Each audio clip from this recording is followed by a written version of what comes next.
Hey friends, it's Shereé, and in today's video, I'm doing a sewing catch-up with you for the month of March. But first, if you're new to my channel, welcome, and if you're a returning person, thank you so much for your continued support. All right, let's get into it.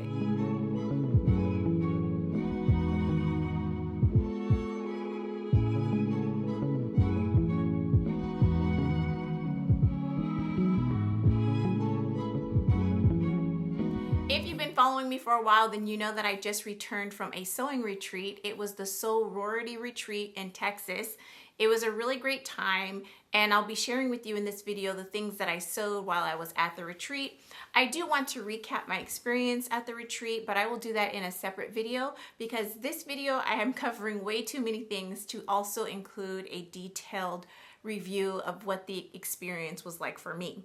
I will say, however, that I had the best time and I absolutely plan to attend next year. All right, so I have my IndieStitch unboxing. My box has been here for a couple of weeks, but I've been too busy to actually sit down and film, so I will unbox that.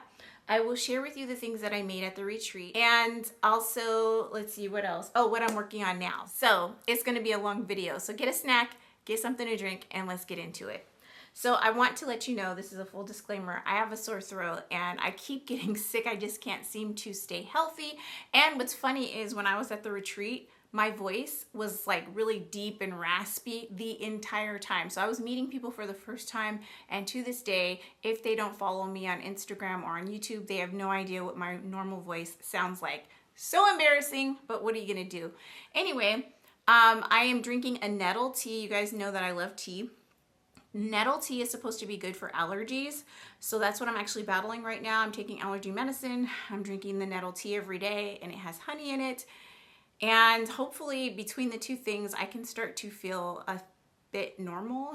What's normal these days? I feel like I'm sick all the time. I don't even remember what it feels like to not have something going on. Anyway, I want to first share with you what I got in IndieStitch.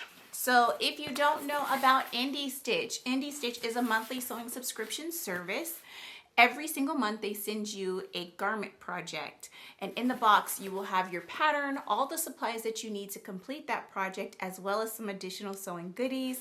This is the box for March. Right on top of the box is the information card, and this is what it looks like. In the box we have the Barbara dress, which is by Annie et Sis Coutures. I hope I'm saying that correctly. And it gives you information on how to access a PDF version of the pattern, as well as a QR code that you can scan in order to take you directly to a sew along. On the back of the card, it tells you everything that's in the box. So I think it's pretty cool. This month's box, we actually had 6 different combo fabrics that we could choose from. I just want to let you know, my kids are home making noise in the other room, and it sounds like the neighbor's baby is crying. So if you can hear that, please forgive me. Anyway, so because this dress is color blocked, this box actually comes with 2 different colors of fabric. So there were 6 different combos, and I chose a colorway that is pink, white, and black. From the choices that were given, this is the one that I liked the most. And it is a double brushed poly, or a DTY brushed fabric. It is 96% polyester, 4% spandex. And one of the things I love about IndieStitch is that they include a sticker on the bundle of fabric to tell you how to care for your fabric and let you know what exactly it is. So it says to wash gentle on cold, lay flat to dry, low temp with iron. And it tells me that the yardage of the main color of fabric is 2.5 yards. And then the contrast, which is black, is actually 1/2 yard. So the black 1/2 yard fabric is meant to be for this waistband piece in the middle of the dress. I want to be completely honest with you.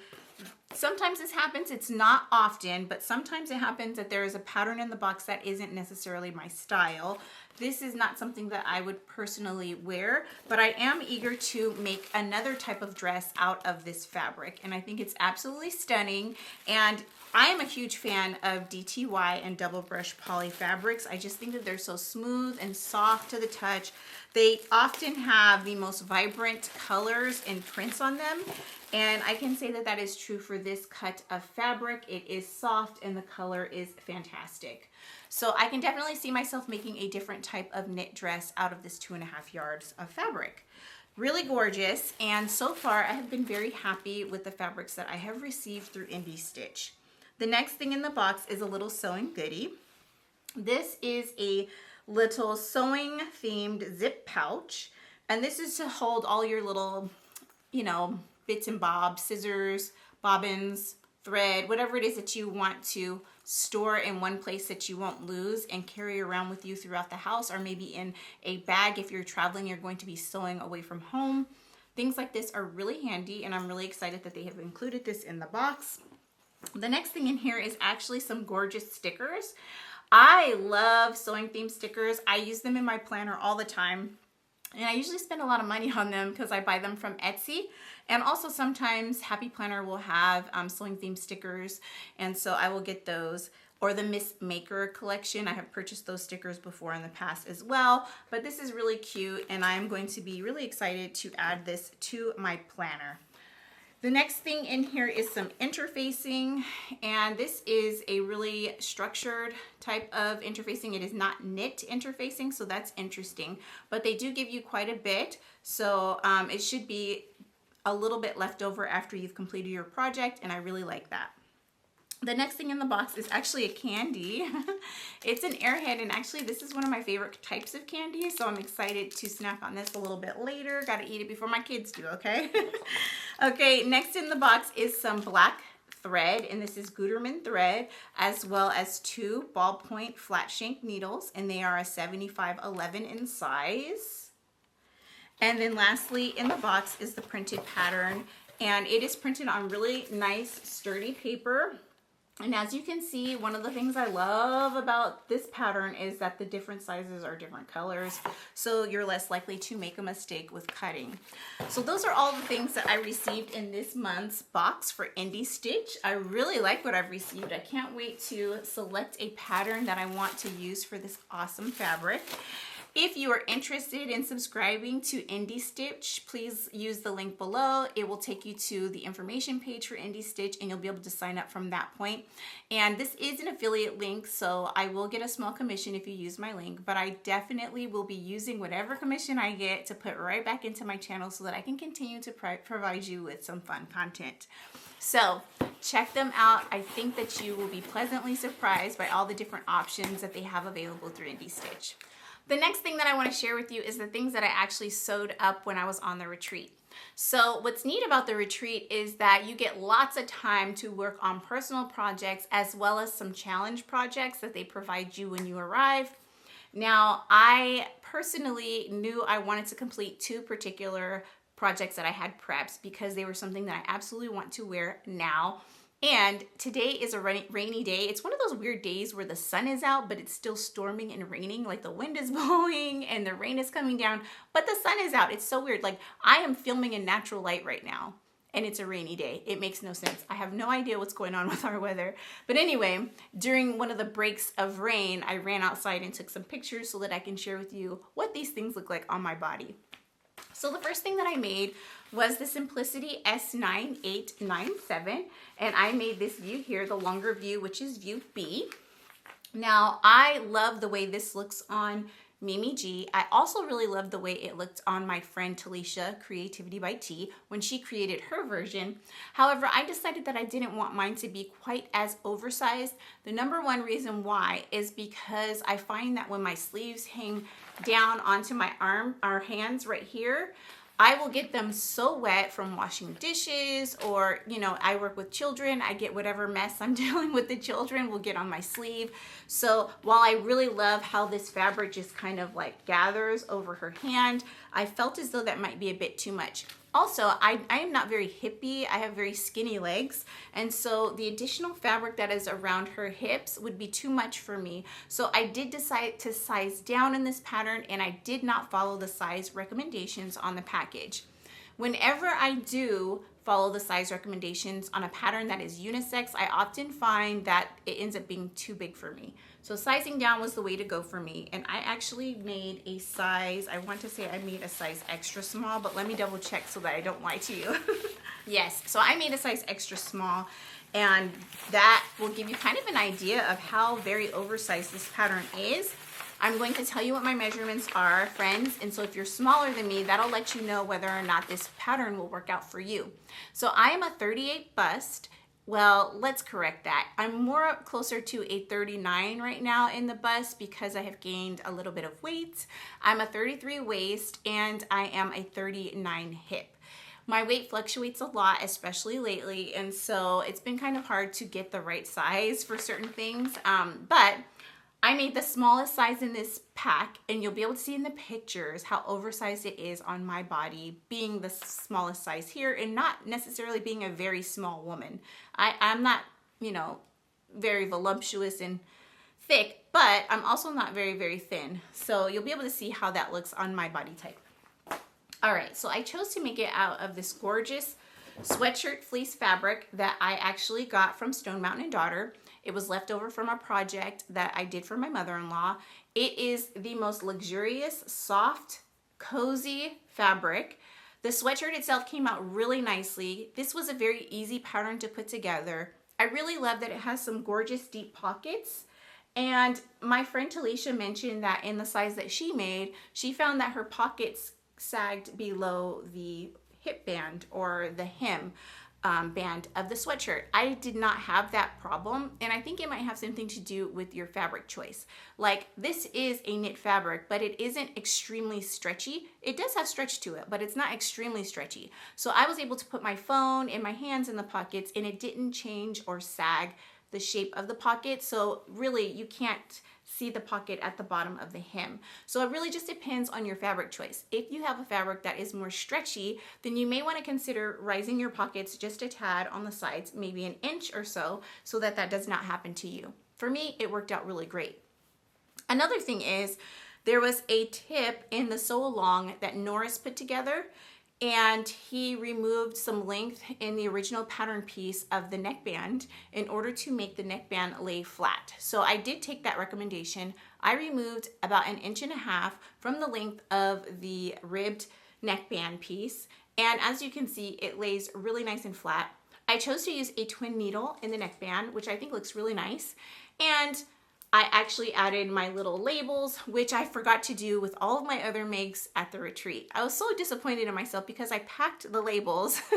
I even offered them to friends if they needed labels for their clothes and forgot to put them in my other garments that I made. Anyway, I really love the way this sweatshirt came out, and I have decided in my pictures to pair this with some distressed jeans and also a pair of black and blue Jordans, and I think it's a really cute pairing. I've also paired it with one of my Longchamp shopper bags, and I think that looks really nice, and that's typically how I would look on any given day, especially if I'm running around running errands. This is so cozy and nice and warm, and I still need warm and cozy clothes because although in some places it's feeling like spring, here where I live, it's cold and rainy. So I think our high today is 57, which might not be cold to someone else who lives in a colder climate, but for me, that's pretty chilly. So I was able to take pictures outside in this and be cozy and warm and not cold taking pictures. So this is a win in my book, and I could definitely see myself wearing this to lounge in the house as well as to run errands. Again, it was an easy pattern to put together, and I really enjoyed the process, and I can see myself making several more of these if I can find some sweatshirt fabric that is as nice as this fabric, because this was top-notch quality. It was kind of pricey. I do want to say it was somewhere around $23 a yard, but it was worth it for what it is. The joggers that I made my mother-in-law came out really nice as well. So yes, I highly recommend checking out some of the fabrics at Stone Mountain & Daughter. It is one of my favorite fabric stores to shop. Okay, let's talk about the next thing that I made. The next thing that I made is actually a pair of pants. This is my second version of the Lander pants, and this is what the Lander pants looks like. It is by True Bias. If you haven't seen this pattern before, I am in love with this pattern. Now that I got my fit adjustments right, it was a breeze to sew these pair of pants, and they fit my body so very nicely. And I definitely want to make these in every shade of denim that I own because they are just so comfortable and so cute. So this is what the front looks like. And I really love these nice front deep pockets, and you'll be able to see if you look up close that there is a contrast lining on the edge of these pockets. And let me tell you what happened there. That was not intentional. What had happened was in my frenzy to cut this pattern out and to pack it and everything, I failed to cut out lining fabric for my pockets. I don't know how I did that. I have made these pants before. I absolutely knew I needed to line the pockets, and somehow I forgot.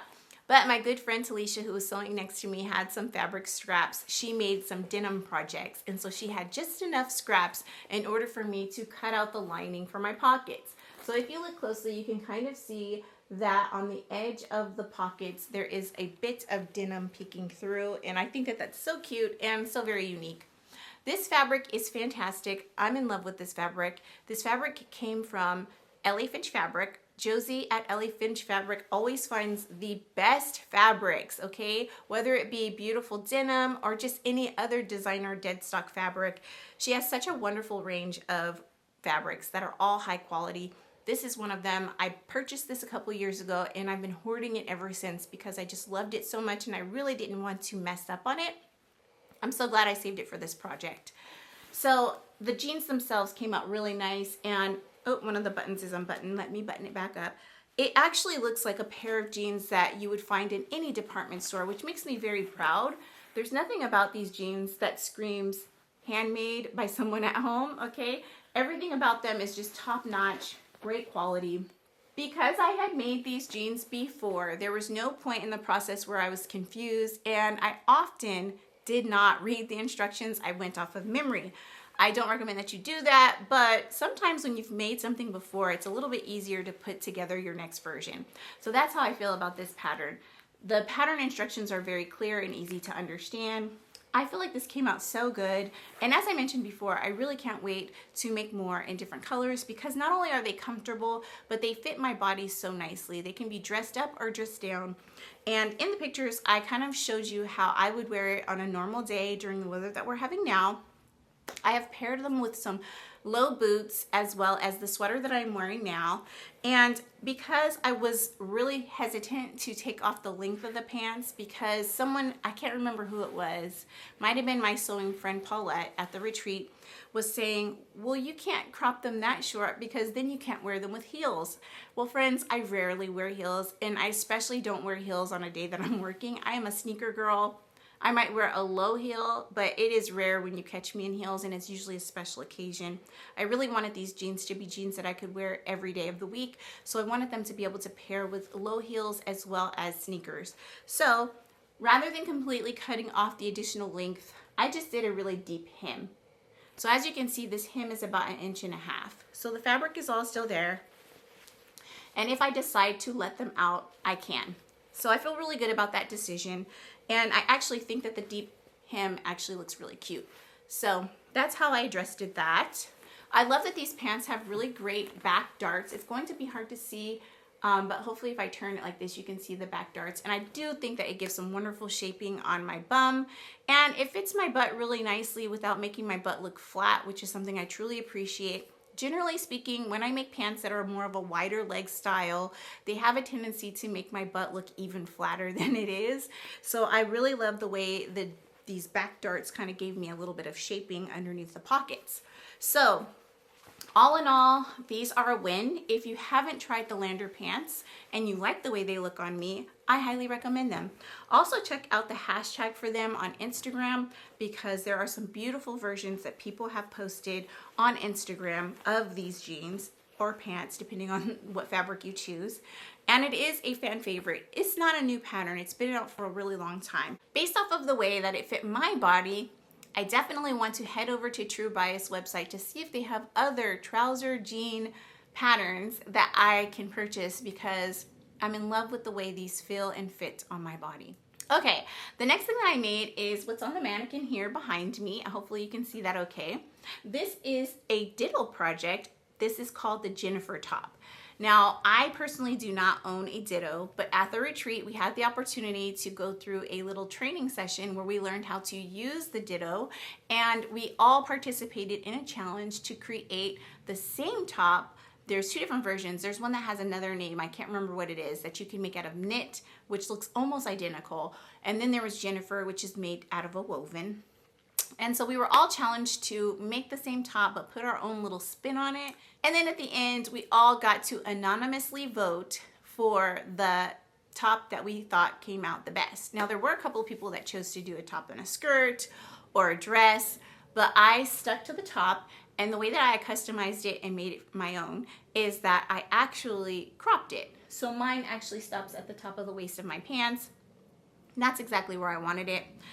As of late, I haven't really been a peplum type of girl. Now, I have made shirts that have a tiny little peplum or a little ruffle at the bottom, but they are like, you know, hip length, tiny little ruffle, not a huge, deep peplum. So yes, I've made them in the past, and you know, it's something that I don't hate. But when looking at this top initially, it was something that I probably wouldn't wear. So I was really just planning to participate in the activity and then give the top away. Well, I put the work in, made the top, and I actually used some bias tape. And let's see if I can lift it and show you. It's gonna be hard to see, but I actually used yellow bias tape to finish my edges. I don't know if you can see that, hopefully you can. And I really took my time on this guy, and in the end, I thought it looked really cute on me. That is just a premium cotton fabric with lemons all over it that I got from Joann. I did share that fabric in my last video, but it is a cute little top, and I found it very enjoyable and fun to use the Ditto projector machine. It was a neat experience. One of the things though about the projector itself is that we cut in the dark, and I have bad vision, and so there were some areas when cutting my pattern in the dark that my arm blocked the light and I lost my line. So there is a little learning curve when using the Ditto projector, but I do think that anyone could use it, and I think it's really fantastic. It also comes with a huge catalog of different patterns that you can use. Some are Ditto patterns and some are commercial patterns that are just projector friendly. So if you're interested in a Ditto, I highly recommend that you check them out. I personally don't own one, but it was a neat experience learning to use one on the retreat. So that's that top, and I did not win the challenge. Someone who pretty much blew all of our socks off won the challenge, and I say congratulations to her, girl. You worked it, okay?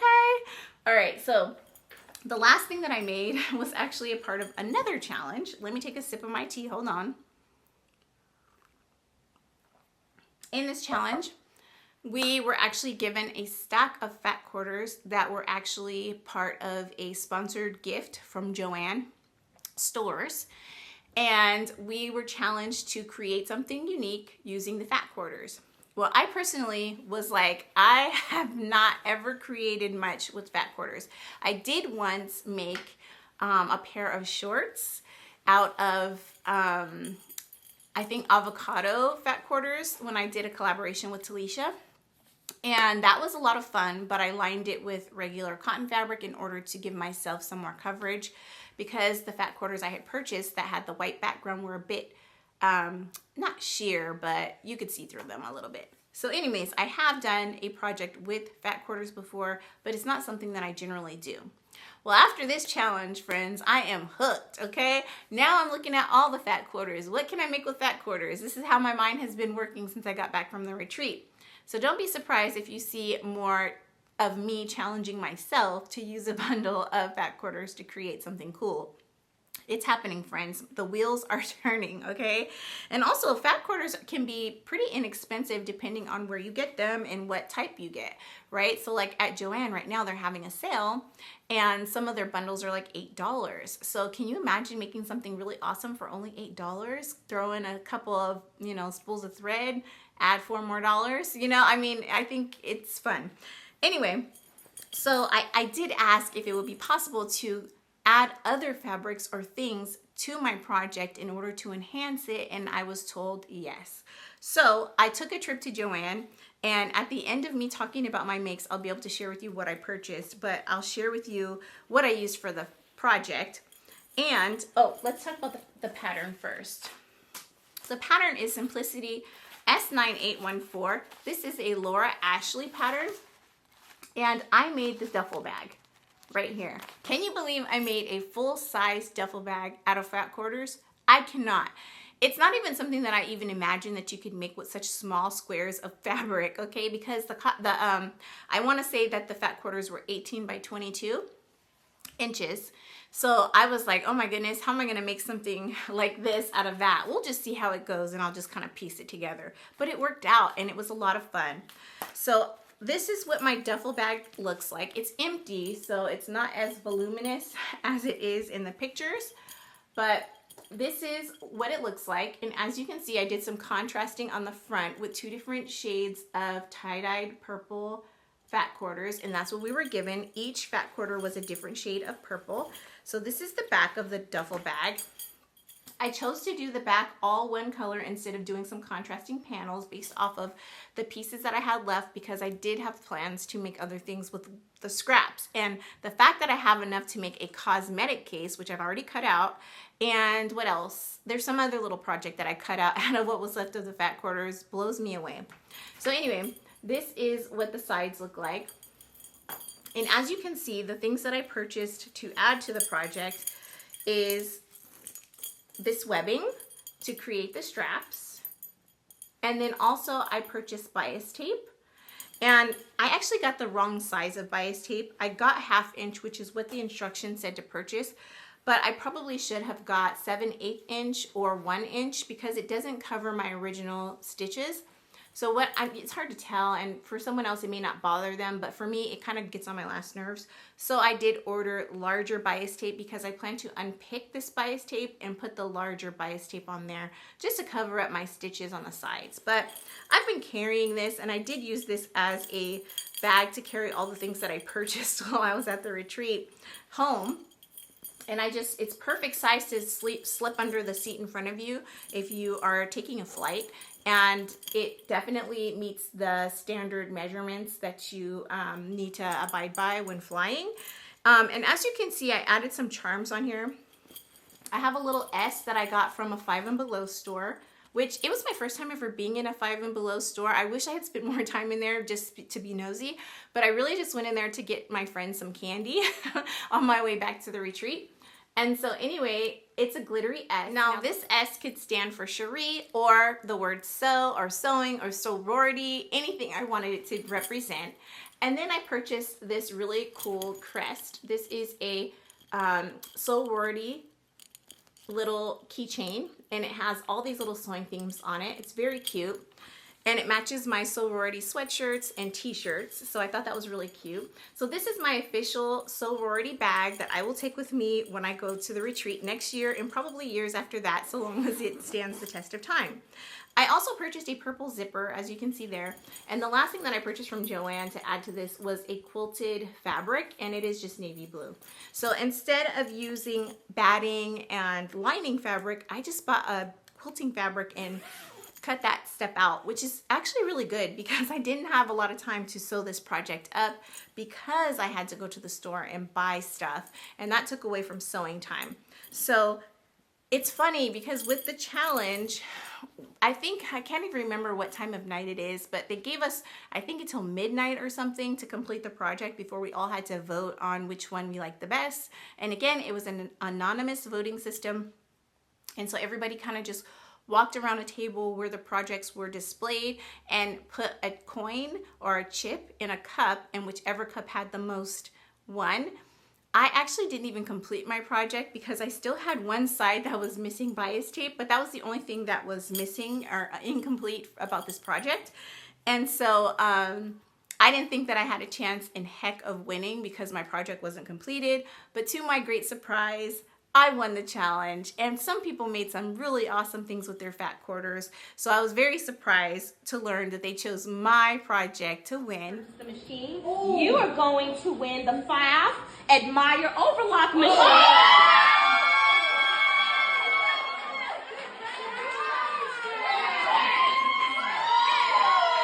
And friends, I won something absolutely cool. It is a FAF serger or / cover stitch machine.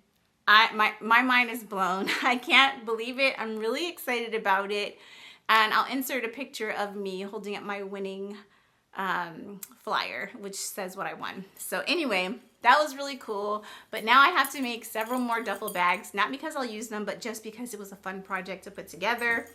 And using fat quarters was awesome, but I thought, what if I could upcycle something that I already have at home?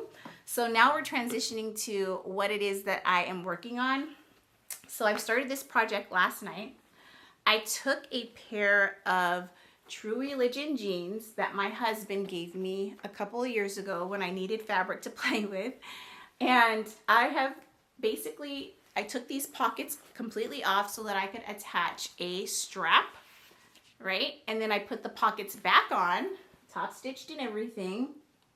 And I have created the bottom so far of the duffel bag, and then the other side of the duffel bag, which is also the jeans, the front part of the jeans. So this is what it looks like. It still has the zipper and the pockets. All of these pockets are functional, okay? And I've decided to line it and create an additional pocket on the inside of the duffel bag. If you can see that here, which is perfectly sized for your cell phone.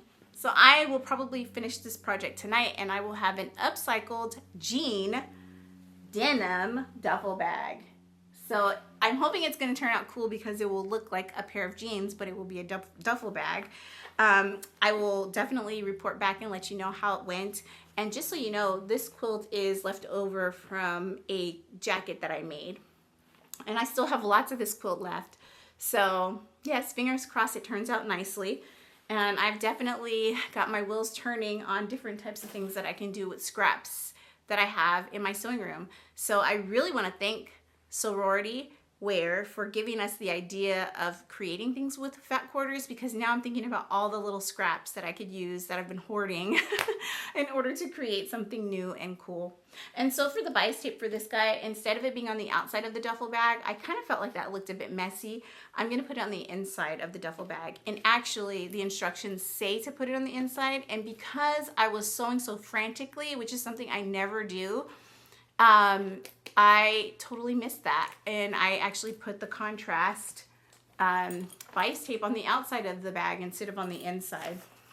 So that was totally my mistake, but it's fine. I just know moving forward it needs to go on the inside.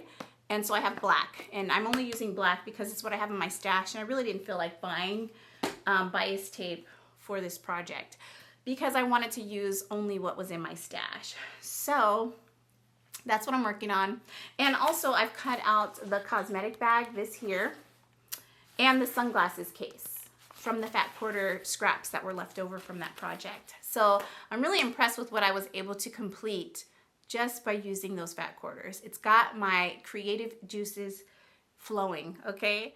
Thank you so much for watching this video. I hope you enjoyed it. If you did, please do give me a thumbs up. And if you haven't already, please do subscribe to my channel and return to my channel next week so that you can see what other interesting things that I'm getting into. I hope you have a fantastic day and a wonderful week. Talk to you soon. Bye.